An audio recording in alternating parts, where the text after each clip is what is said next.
are going to talk today about the use of biomarkers for dementia detection in the MENA regions, some opportunities and challenges.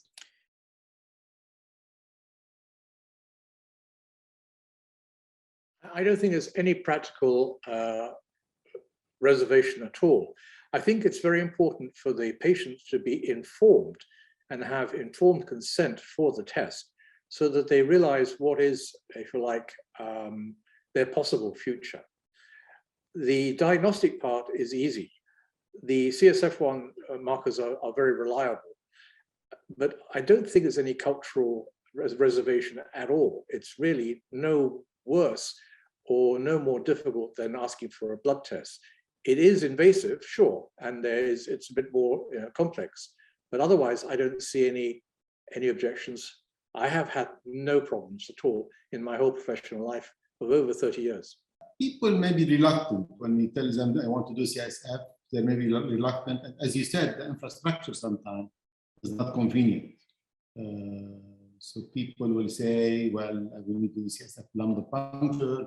We need to get admitted to the hospital. So they have to think about all those lines. And the Gulf region is different maybe because they have all this insurance, national are insured, so there are no problems. And other part of the MENA region, the economy, as you said, may be an obstacle. And the fact that the infrastructure may be not ready to do that as a routine is another obstacle. But I agree with you from the cultural point of view, there's no objection to the lumbar puncture.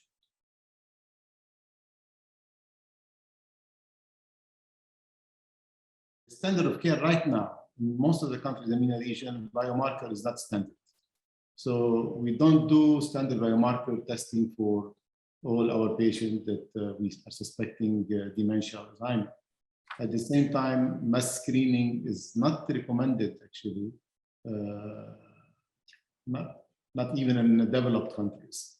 So there is a restriction. You have to suspect the patient possibility of Alzheimer before starting the screening. So this is my opinion. I do totally agree. I think mass screening is not indicated. We have various screening programs for things like prostate cancer, breast cancer, and so on, even cervical screening. Now, you know, it's a question of what is essential and how we can impact the quality of life of that person. There are lots of people with Alzheimer's disease who are living quite comfortably and managing with support care. There are others who are very seriously affected, particularly the younger age group there. With, in fact, the situation healthcare as we have it right now, the whole ethic of that is also important.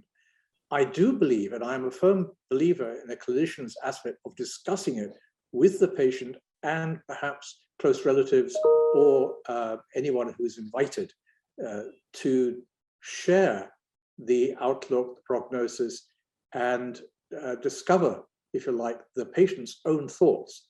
I don't think that we should actually impose anything on them.